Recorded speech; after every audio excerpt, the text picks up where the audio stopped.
Bienvenidos a Making Industrial Engineering con Gerardo Casco.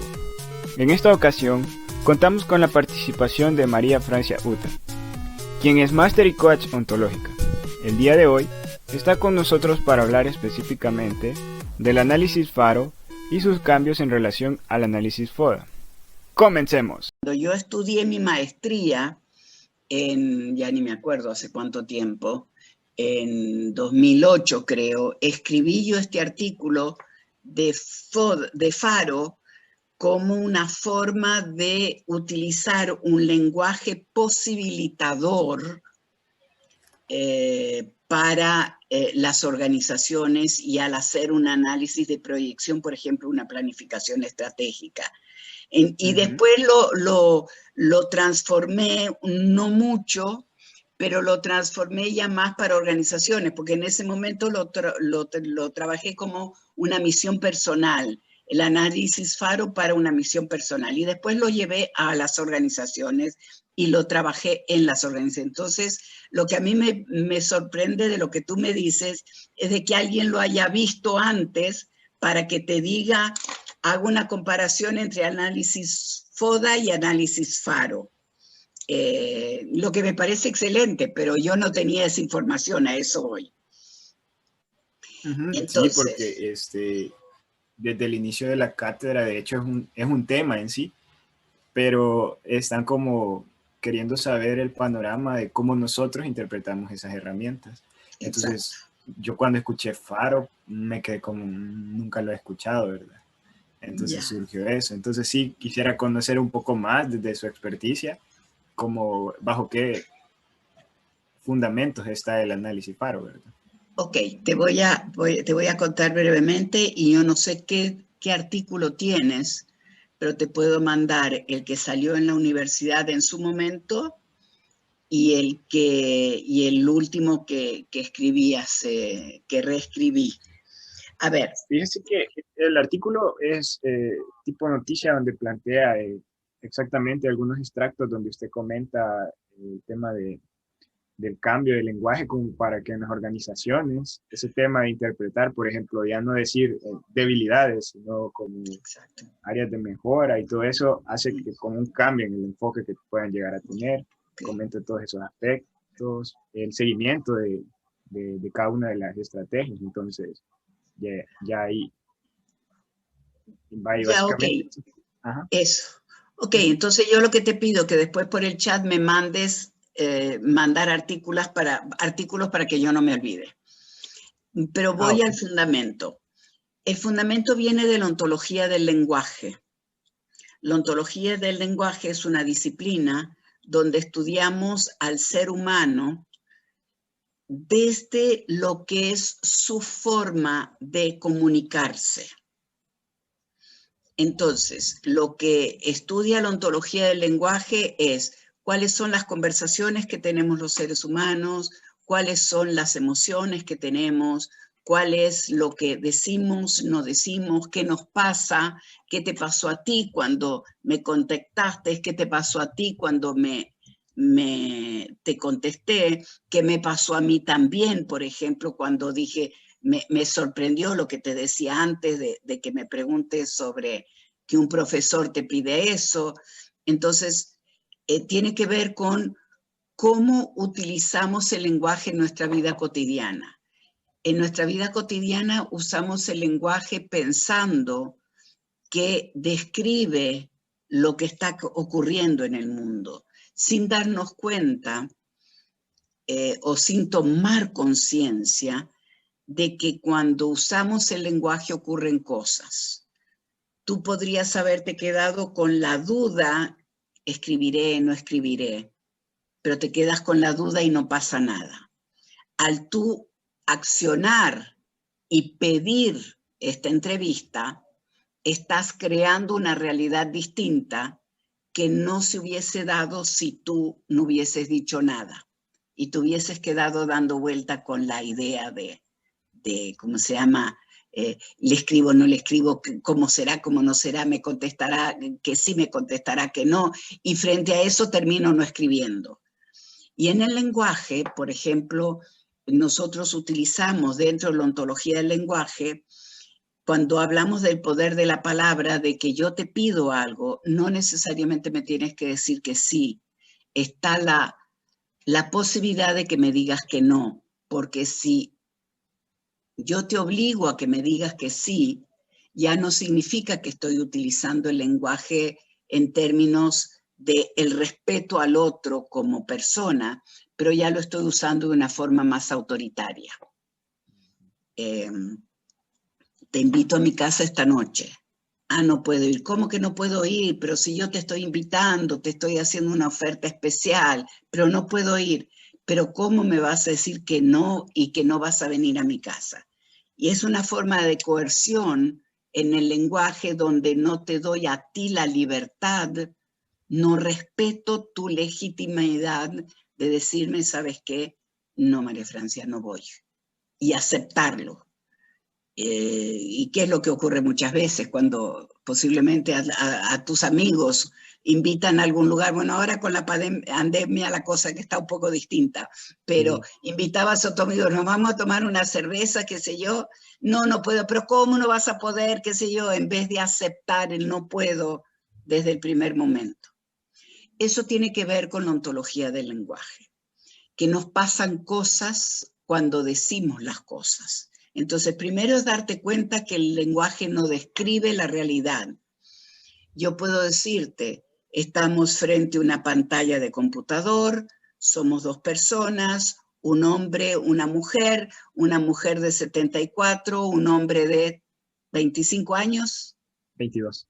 22 años. Lo podemos comprobar. Ahora, yo no estoy diciendo, estamos en una pantalla hermosa, dos personas conversando maravillosamente sobre un tema apasionante, porque que están conversando maravillosamente no lo podemos probar, sobre un tema apasionante tampoco puede ser apasionante para ti y para mí, pero no para una persona que nos escucha. En cambio, una pantalla, dos personas, hombre, mujer de tanta edad, una con anteojos, otro sin anteojos, con aros, el otro sin aros, con camiseta y la otra con pullover. Esas son cosas que inmediatamente podemos probar y que no va a haber discusión al respecto. Que esto es blanco, que es gris, bueno, puede haber como el 22 años o 25 años, de inmediato se comprueba y no hay discusión. En cambio, si decimos que es bueno, que está maravilloso, que me gustó, que no me gustó, ahí eso va al criterio de cada uno. Dicho esto, viendo y estudiando, yo soy administradora de recursos humanos, licenciatura en recursos humanos, y tengo mi maestría en comunicación organizacional. Y además de ser coach ontológica, ¿no? Pero cuando estaba yo estudiando el análisis FODA, me estaba dando cuenta y aplicando en las organizaciones que a las personas, cuando les hablábamos de debilidad, ¿qué te pasa a ti si yo te hablo de debilidad? Pues usualmente cuando alguien, bueno, en mis edades anteriores, alguien cuando me decía como, tenés débil esto, o no sé, yo lo interpretaba como que pues, no era muy bueno en eso y pues a veces incluso llegaba a pensar que nunca lo iba a hacer. Entonces, cuando entré a la ingeniería industrial, estuve en una formación y ahí nos hablaron de las áreas de mejora, que no teníamos que ver las debilidades tal cual, sino como áreas de mejora. Y de hecho, cuando leí Faro y la A significaba áreas de mejora, yo lo relacioné con eso. Entonces, bajo ese sentido, yo cuando me dijeron, véalo como áreas de mejora, de hecho estaba en mi primer año y yo estaba pasando problemas dentro de la carrera. Entonces me cambió la perspectiva y entonces fue como, puya, todo el tiempo lo estuve viendo como que yo no iba a ser bueno en esto, cuando en realidad podía probar qué cosas podía mejorar y qué cosas pues definitivamente no son para mí, ¿verdad? Pero no las iba a seguir viendo todo el tiempo negativamente. Okay. Esto mismo que acabas de decir, Gerardo, es el punto, donde la palabra debilidad hasta te hizo pensar que era un problema tuyo, que nunca ibas a poder hacer nada distinto. Entonces, el cambiar la palabra debilidad por área de mejora en las organizaciones también cambió la emoción de la gente. Porque entonces yo veo, mira, yo la tecnología no es que sea débil en la tecnología. Si eso es mi área de mejora, puedo aprender. En cambio, si yo digo que soy débil en la tecnología, no, la verdad que con mi edad ya no tengo alternativas, ya mejor me jubilo. Entonces, eso tiene que ver con el lenguaje. Entonces, por eso, fortaleza se mantiene porque fortaleza a todos nos da ánimo hablar de mis fortalezas. Generalmente, además, la gente habla de sus debilidades, de las cosas que hace mal. En el área de mejora, por ejemplo, yo tengo un programa de formación en coaching ontológico y lo primero que hablamos es cuáles son tus fortalezas. No me hablas de tus áreas de mejora, cuáles son tus fortalezas. Y de tus áreas de mejora háblame de 2 o 3 máximo. Y a veces a la gente le cuesta decir cuáles son sus fortalezas. Hablan de una sola. No, háblame de todas tus fortalezas. Es aprender a reconocer sus fortalezas. Entonces, fortaleza y área de mejora tiene que ver con un aspecto interno. ¿Qué es lo que me pasa a mí? Cuáles son mis fortalezas y cuáles son mis áreas de mejora. Y después, ¿qué significa amenazas? ¿Qué te suena la palabra amenaza a ti? ¿Cómo te llega? Pues amenaza básicamente es algo que, o sea, puede causar algún peligro o puede estar en riesgo, no sé, desde el punto de una organización, puede causar incluso temor, por decir algo. Si en mis amenazas pongo nuevos competidores, muchos trabajadores puede que entren en tensión en el sentido de la empresa puede llegar a quebrar o no sé, y puede generar una infinidad de conceptos en la mente de las personas que, o sea, a la larga, pues puede afectar en su trabajo y realmente todo por una concepción. Y usualmente cuando se diseña el FODA, dicen, vamos a definir las amenazas. Y eso ahí suena como, boom, suena algo pesado, básicamente. Exacto. Voy a tomar tu mismo ejemplo. Una amenaza para nosotros son nuevos competidores y yo te lo pongo, ¿cuáles son los retos que tenés ante los nuevos competidores? De repente conocerlos, de repente aprender más de ellos, aprender de sus productos, aprender de sus técnicas de venta. Porque cuando a mí me dicen mi amenaza es mis nuevos competidores, no quiero saber nada de esos competidores, aléjense de mí. En cambio, si yo pongo cuál es el reto que tengo frente a mis nuevos competidores, es de repente conocerlos. Entonces, por eso el cambio de amenaza por reto. Y la O pasa a ser la O de oportunidades, eso también se mantiene, fortalezas y oportunidades. Pero en este caso, los retos y las oportunidades forman parte de lo que tenés en el mercado. Mi oportunidad es mi producto, lo que yo vendo, mi ventaja, los profesionales que pueden estar conmigo en el programa, la experiencia. Ok, ¿y cuál es el reto de mi competidor? Conocer más de él para poder hablar con propiedad de lo que él hace y no tomarlo como un bicho feo, algo que me amenaza y que pueda dañar mi negocio. Entonces, eso es, de ahí surge la concepción de utilizar el análisis FARO y además en el análisis FARO, ¿a dónde te lleva un faro? ¿Para qué te sirve un faro? Pues posteriormente, asumo yo que es el desarrollo de las estrategias. Pero Pero primero antes de irte a eso, cuando yo te digo un faro, ¿en qué piensas? ¿Para qué te sirve un faro? Como tal, pienso, no sé, como en una guía, como en los barcos. Cuando los barcos lo ven, tienen una referencia. Exacto. Entonces, el Ajá. análisis faro termina siendo una referencia, mi punto hacia dónde quiero llegar. Mi estrategia en la organización es, por ejemplo, queremos aumentar la producción de lo que fuere. ¿Cuáles son nuestras fortalezas internas? ¿Cuáles son nuestras áreas de oportunidades? Por ejemplo, tendríamos que cambiar cierto tipo de máquinas o disminuir el nivel de ciertas máquinas para que los que están trabajando en la maquinaria puedan observar el proceso. Estoy pensando en una empresa que hacía agendas y los operarios pedían que disminuyan, las fortalezas eran las máquinas espectaculares y los operarios súper responsables. Un área de mejora era que disminuyesen la velocidad de la máquina en la impresión para que ellos pudiesen ver si había una impresión mala, poder sacarla de inmediato y no darse cuenta al final del proceso. Entonces, esa puede ser una fortaleza y un área de mejora. Y el reto era poder entregar, como había muchas agendas en el mercado, poder entregar una agenda de calidad.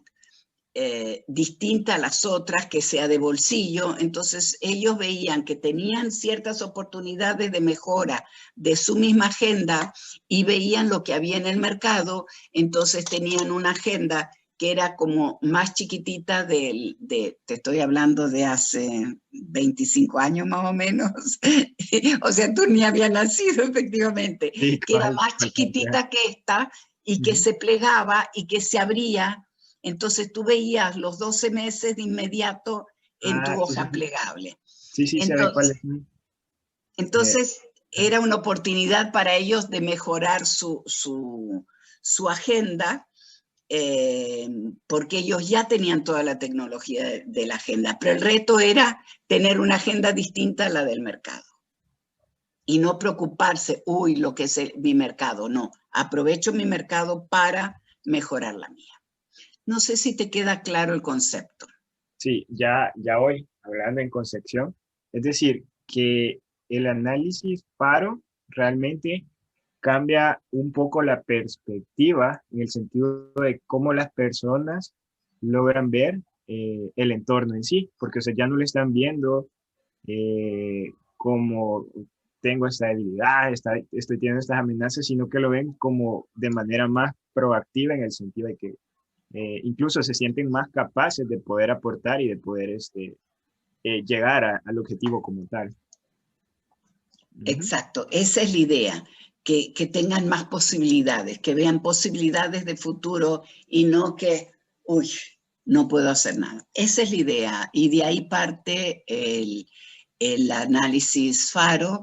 Yo me formé en el 94 como coach ontológica y el coach ontológico tiene como base la filosofía o la disciplina de la ontología del lenguaje, que es lo que te decía al principio, que es cómo usamos el lenguaje.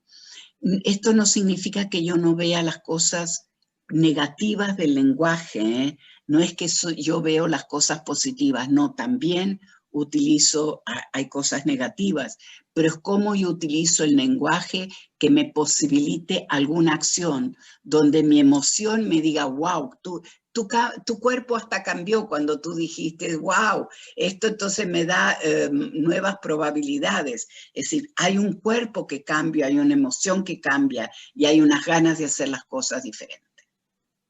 Eso, Sí, espero que te haya servido. sí, no, la verdad, el hecho de conversar así directamente con usted ya me da incluso ideas de cómo poder abordar el tema de investigación y poder llevar a cabo la comparativa y qué aspectos comparar, porque ese era un detalle, qué cosas comparar y ahora ya habiéndolo discutido con usted, sí se me hace bastante interesante. Ok, excelente. Y si haces algún documento al respecto, te pido que me lo mandes. Yo te voy a mandar ahora no sé si los tengo a mano, te voy a mandar tanto el que salió en el seminario de la universidad como el que escribí más adelante, que yo no sé si está en la web o dónde, pero te lo puedo mandar. Y si escribes algo, mándamelo, va a ser interesante Sí, sí, yo leer se lo lo que comparto. escribiste. se lo comparto para que pueda observarlo. Igual, ahí puede comentarme, mira, esto podría estar mejor así, yo con gusto lo acepto. La verdad que a mí, entre más cosas puedo aprender, a mí me gusta más. Ok, Sí, pero la Gerardo. verdad ha sido un gusto para mí poder conversar con usted. Nuevamente le agradezco el tiempo y la oportunidad para poder aprender. Realmente para mí significa mucho. Y pues ha sido un gusto realmente la manera en la que llegué hasta usted. Y gracias por compartir su experiencia conmigo. Ok, no, gracias a ti por darme esta oportunidad. Un cariñoso abrazo y que te vaya estupendo. Bueno, un gusto y suerte con sus proyectos. Espero que todo Gracias, les así salga muy bien. espero también. No, ya lo terminé esta mañana. Gracias. Bueno, un gusto. Cuídese. Gracias igualmente.